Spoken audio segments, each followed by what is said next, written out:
This land was made for you and me. As I was walking that river of life. Good morning, Homeschool Convention. Are you proud to be a Floridian? Would you have rather have lived during COVID under Cuomo in New York? Are you glad that we in Florida stood up to people like Dr. Fauci? And are you proud that we are the free state of Florida? It's so great to be back. This is such a wonderful convention. I agree. I don't think anybody does it better anywhere in the country. And part of it is because the state of Florida has really embraced the importance of education and the fundamental role that parents play in the education of their own children. And we can sit here and we'll talk about a lot of those issues that go into that. But what we have done in Florida is produce irrefutable results that our approach works. Florida was just ranked #1 in education by U.S. News and World Report when the nation's report card reported the first post-COVID test scores, the only thing all 50 states do. Florida came in 3rd and 4th, respectively, in 4th grade reading and 4th grade math. We ranked #1 in education freedom. We ranked #1 in parental involvement in education. And we ranked #1 in higher education affordability. No tuition increases at our state universities in a decade, and we're going to keep it that way. And part of the reason we were able to do that is because while we embrace homeschool parents and provide more support than any state, we also understand that's not something every parent can do. And when it came time to make decisions during COVID, we had to make decisions about, do you follow the crowd? Do you abdicate your office to somebody like Dr. Fauci? Or do you stand up to do what's right and make sure kids could be in school? And we made sure, using our authority, that every school district, starting in the summer of 2020, every school had to be open for in-person instruction. And so parents in this state had the ability to send their kid to school in person. We knew it was the right thing to do. Yeah, the media was lying about it. The left was lying about it. Even some Republicans were very weak on it, but we did the right thing. And now nobody wants to admit that they wanted to lock kids out of school for a year and a half, because you've seen the results. From 2020 to 2022, people have just totally vanished from some of these urban school districts across the country. Chicago, 25,000 fewer students than in 2020. Los Angeles, 43,000 fewer students than in 2020. New York, 50,000 fewer students than in 2020. In Florida, our school enrollment is up and our homeschool numbers are up.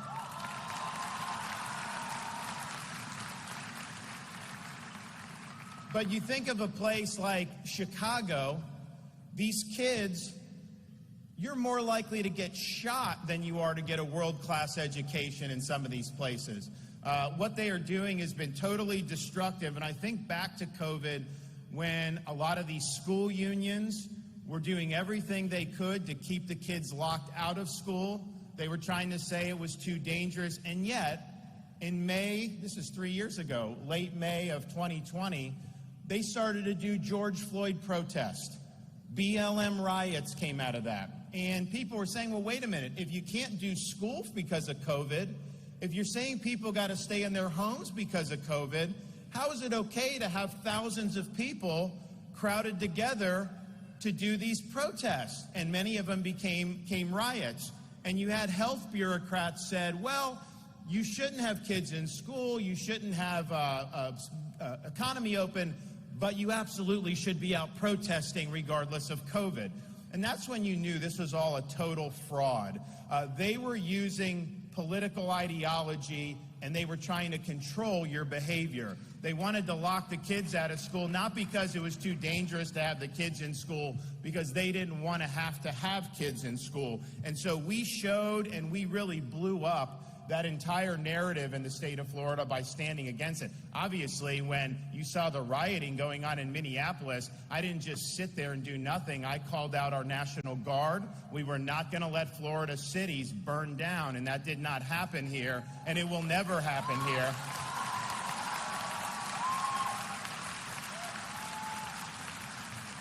And so we have to be honest about the destruction that we have seen throughout our country over the last 3 years, particularly in these urban areas that turn their back on our school children and put the interests of school unions ahead of the interest of parents and students. And education's an important issue. As a governor, I know how important it is for the state, but I also look at it through the lens of being a father of a 6, a 5, and a 3-year-old. And my wife and I, we really believe in our bones in the rights of parents to direct the education and upbringing of their kids. We were one of the first states in the country to sign into law a Parental Bill of Rights.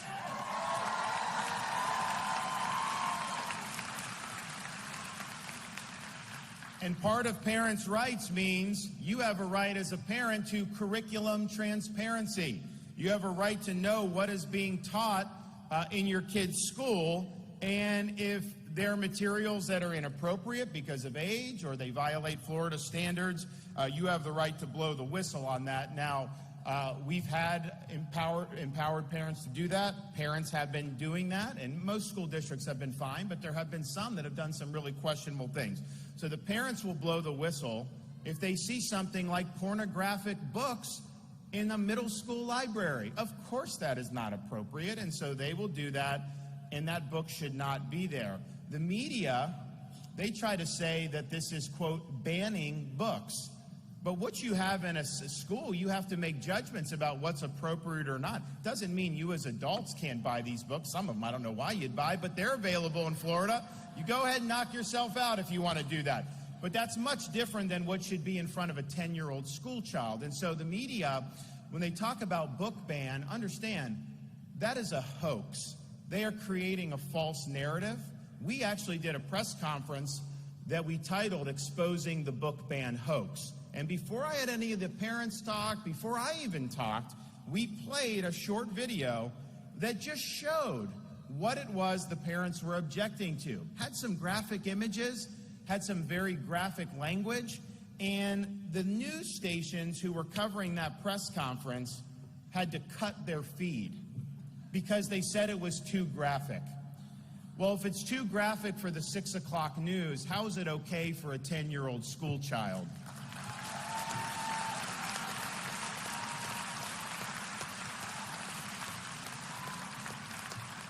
And the latest thing they're trying to do is down in Miami-Dade, you have legacy media outlets creating this poem hoax. And so what this is some book of poems. I never heard of it. I had nothing to do with any of this, but it was a book of poems that was in an elementary school library, and the school or the school district determined that was more appropriate to be in the middle school library. So they moved it from the elementary school library to the middle school library. Legacy media outlets are saying that Miami-Dade is banning books. Literally just moving it from one part of the school to the next is now considered a book ban. So you know when they're doing that, and even the school district had to come out and say that's ridiculous. You know, we made the decision. We think it's better to be in middle school. But when they're doing that, you know these legacy media outlets are lying to you. They are trying to create a political narrative that is totally divorced from the facts. And if they're going to do something like this ridiculous poem hoax and actually put that out there and think that you're going to believe it, honestly, that just shows you they're insulting your intelligence.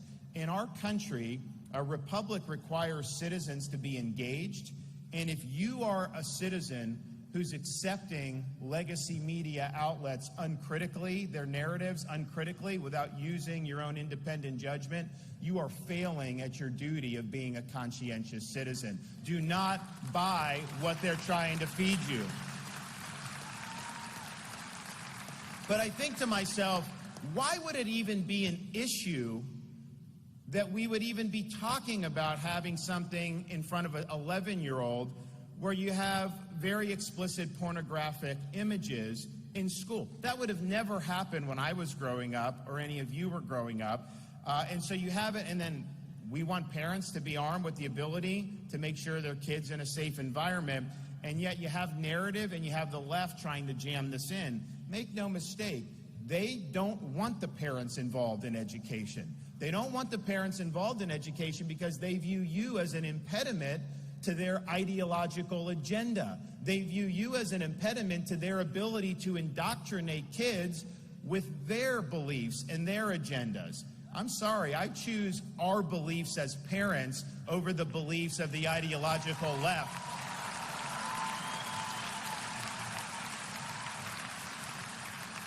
So it's important that we're standing up for the rights of parents to be involved. We got involved in this most recent election. You know, I was running, obviously, for re-election, but it's not just about me. This is a team effort. You can't do it alone. So we got involved in a lot of school board races across the state. We had 29 conservative school board candidates out of 34 races win election to school board throughout the state, and they're making a big difference. We also understand that our school system should be about educating kids, not indoctrinating kids. And that means we've gone on the offense against toxic ideologies like critical race theory. We have eliminated that in our K through 12 schools. We're not teaching kids to hate our country or to hate each other with your tax dollars. And it's important we're very clear about that, but it's also important to say, okay, that's not what you want out of education, but what are you for? What do you want to see in education? And one of the things we've put an emphasis on is getting the Constitution and American civics back in our classroom as a focal point of education. We now actually offer a great course. It's a 50-hour course for teachers where they can take, and if they take it, they get a $3,000 bonus. And it's a course where we have people from places like Hillsdale College, all these experts talking about the foundations of our republic, talking about things like the history of the English Constitution, talking about the religious influences, talking about Enlightenment, all these important things that have become a lost art in modern American society. We need to teach these kids what it means to be an American. We need to teach them about our Constitution and our Bill of Rights. We need to teach them why people have been willing to fight and die to preserve our way of life. And so we are doing that in Florida.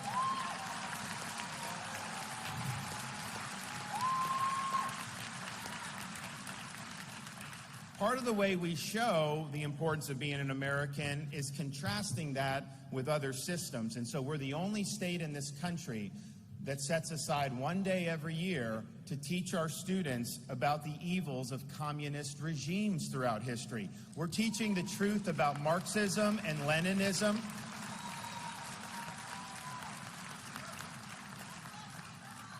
As a parent, one of the things I think is challenging, and I'm not saying it's ever been easy to be a parent, it's the most important job you can do, but I look back when I was growing up, and I didn't see as many negative influences or distractions as we have now with our kids. And so my wife and I really believe that parents in Florida and throughout the country should be able to send their kid to school, allow them to watch cartoons, just be kids, without having somebody shove an agenda down their throats.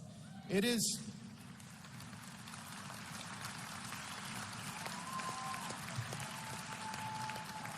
wrong for a teacher to tell a second grader that they may have been born in the wrong body or that their gender is a choice.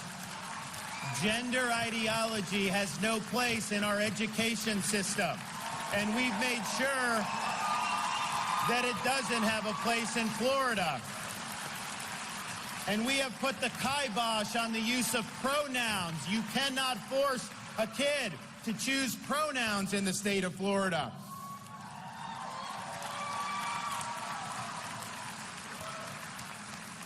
And we stand for that, and we stand for parents' rights in education, elimination of gender ideology, because it's the right thing to do. And if that means we have to stand up to a major company like Disney, well, here I stand. I'm not backing down. We run the state of Florida. They do not run the state of Florida. It is wrong to sexualize children. It's wrong to put it in your programming. And it's wrong to try to force that in our schools. And that we will never back down.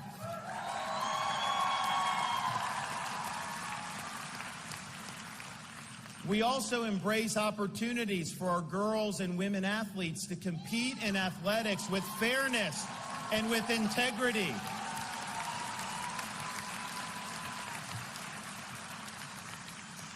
It is wrong to have somebody swim on the men's team for 3 years, then switch to the women's team, and they say you win the national women's championship.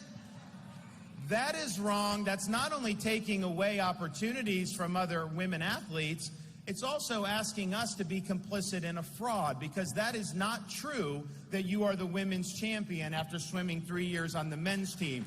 So we've got to be grounded in truth.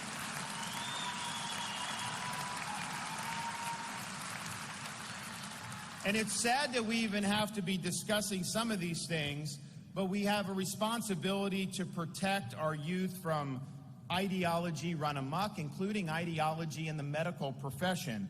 And so to that end, in the state of Florida, we have banned gender surgeries for minors in the state of Florida. That is mutilation, and it is wrong. And if you do it, you're losing your medical license and you're going to jail.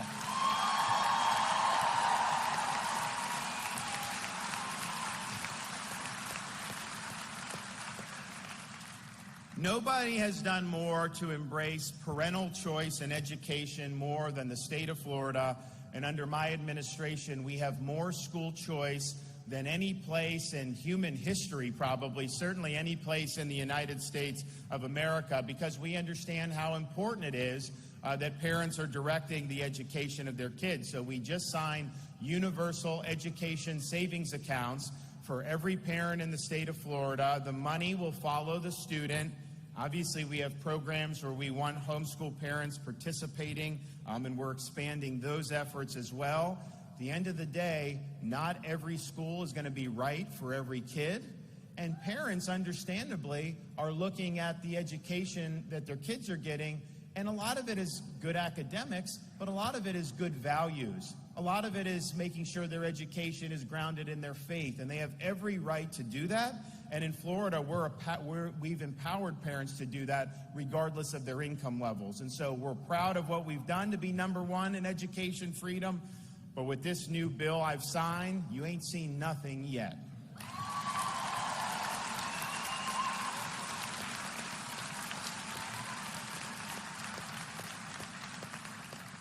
Now, we're also leaning in on having solid, dependable higher education.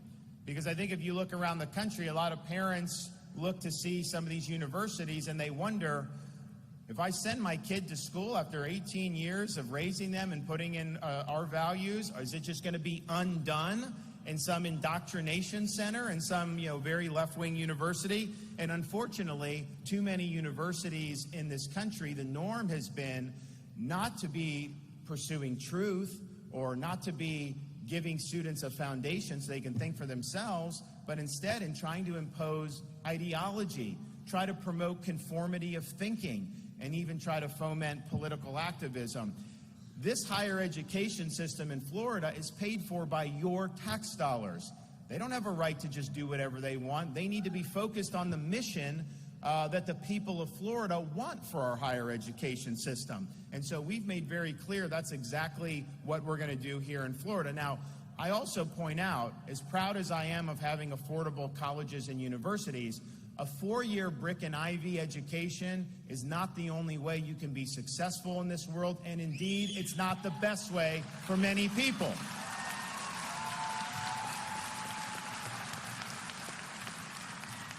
We have promoted technical education, vocational education, apprenticeships more than any state in the country.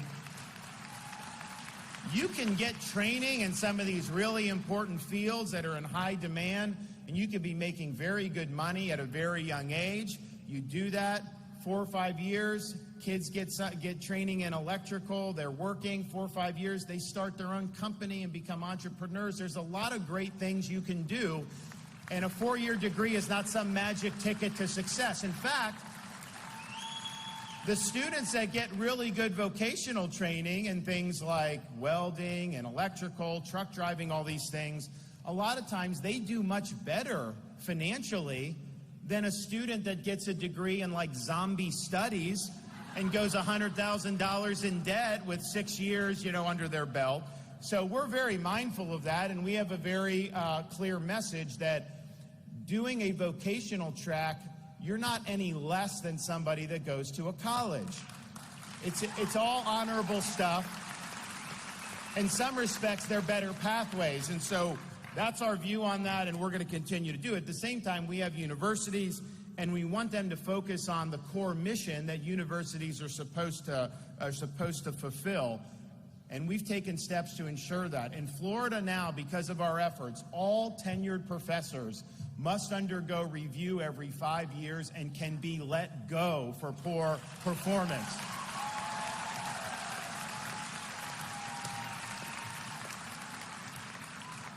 We've also used our appointment ability to ensure that the institutions in Florida are going in a direction that reflects the values of this state. We have a small liberal arts college in Sarasota called New College. And I didn't know much about it. Not a lot of people in Florida knew much about it, but it was almost like a commune. It was left of the left, all about ideology, critical race theory, gender theory, all this other stuff. It was supposed to be, under Florida statutes, the top honors college in Florida, but it wasn't fulfilling that function. The enrollment was low, test scores had declined, and so we made the decision to say, okay, if this is, and it's in beautiful part of Sarasota, right on the water. I mean, it's a great place, location-wise. So we made the decision, okay, I'm going to put people on the board there that are going to right the ship. So I appointed 7 conservative members to the Board of Trustees. They came in, they relieved the president of her duties, they put in a conservative president, they eliminated DEI and CRT at the university, and they reformulated the mission statement to say that New College would be the top publicly funded classical liberal arts college in America, similar to like Hillsdale College and some of these other places. So we're putting money into it, we're all in on this mission, but what you're finding is you've got professors around the country who want to come down and work at New College because they understand how oppressive intellectually the environment is in many of these universities. If you go any way outside of the political correctness or whatever the agenda is, it's like walking on eggshells. You can lose your job by just saying the wrong thing. So people are excited. You're going to see a lot of good news out of that. But at the end of the day, these are our institutions as Floridians, and we have every right to ensure that they're fulfilling missions that we think are in the best interests of the state. And that's why I just signed legislation recently eliminating DEI from all of our public universities. They say it's diversity, equity, and inclusion, but in reality, it's used as a veneer to impose ideological conformity on the university. We think DEI better stands for the way it's practiced: discrimination, exclusion, and indoctrination, and that has no part in our public university system. And we're the first state to put the nix on it, and I guarantee you other states are going to follow suit. So what we're doing, I think, is taking education into our own hands as Floridians. And you're doing it as parents in the homeschool movement. We're doing it in Tallahassee as governor in our legislature to say education is just something we've got to get right. You cannot have a society in which the education just totally collapses into a lot of these side issues. And I'll tell you, just growing up in Florida, I always took for granted that we lived in a free country. I never thought that there would honestly be a threat to freedom here. But the last 4 or 5 years, if you've lived through that, what people were doing during COVID, what people have been doing with the bureaucracy and the weaponization of agencies like the FBI, who would have thought the FBI would ever go after parents going to school board meetings? And yet that is happening and has happened. And so it's really impressed upon me just how fragile freedom really is. Our founding fathers understood this. When they met in Philadelphia to frame the Constitution in 1787, they brought with them an intense study of the history of every republic that had ever been tried in the history of mankind, because they wanted to try to derive lessons from history and apply those lessons to the experiment that they were launching here in America. And their study showed them that there was really only one thing that all of these experiments, Republican forms of government, had in common throughout history, and it was this: every single one of them had failed. And so they believed, and they were right, that it really falls to the United States of America to determine, could people really govern themselves? Can we have a society based on the idea that our rights come from God, not from the government?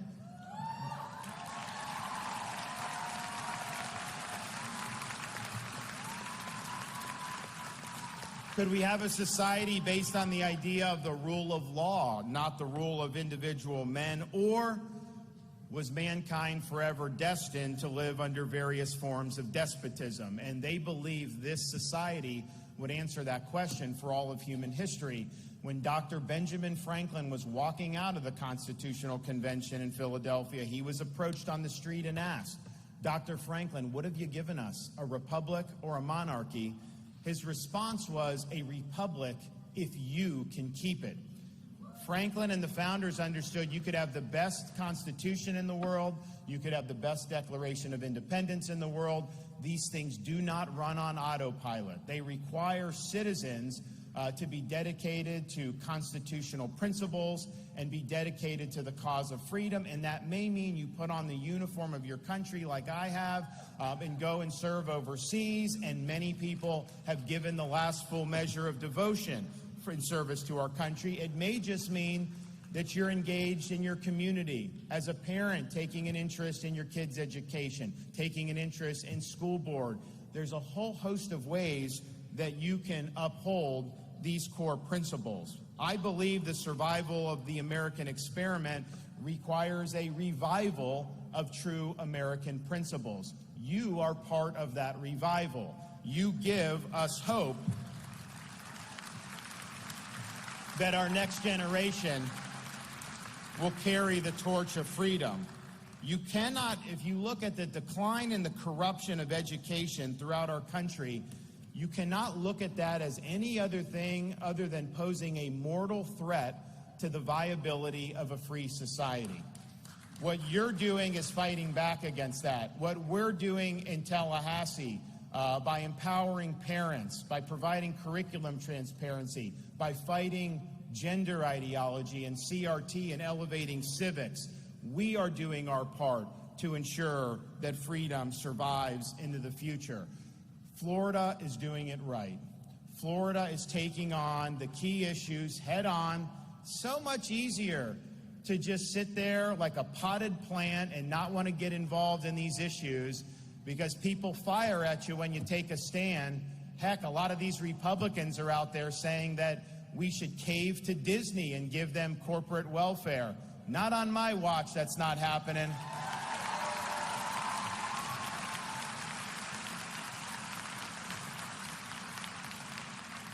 So we're doing it right, and I think you're doing your part as parents and as educators to preserve what the founding father of our country, George Washington, called the sacred fire of liberty. This is a fire that burned in Independence Hall in 1776 when 56 men pledged their lives, their fortunes, and their sacred honor so that they could establish a new nation conceived in liberty. It's the fire that burned at a cemetery in Gettysburg, Pennsylvania, when the nation's first Republican president pledged this nation to a new birth of freedom. It's a fire that burned in the bosoms of merry band of brothers who stormed the beaches of France, defeated Nazi Germany, and saved freedom throughout the world. It's a fire that burned at the foot of the Berlin Wall in the late 1980s when a very resolute president stood in front of that wall and said, "Mr. Gorbachev, tear down this wall," and brought communism to an end. This is a responsibility we have to carry that torch. It's not a responsibility we should shirk. It's a responsibility that we should welcome, because if not us, who? And if not now, when? So I'm proud of what you're doing to carry on this sacred fire of liberty. You can always count on the support of the state of Florida to support the rights of parents to choose the proper education for their children. And I don't think you can find a state that's done more in this country in our lifetimes to support education and the greater cause of liberty than we right here in the state of Florida. But I can tell you this, I have only begun to fight. Thank you all. God bless you. Thank you so much. Thank you. Thank you so much.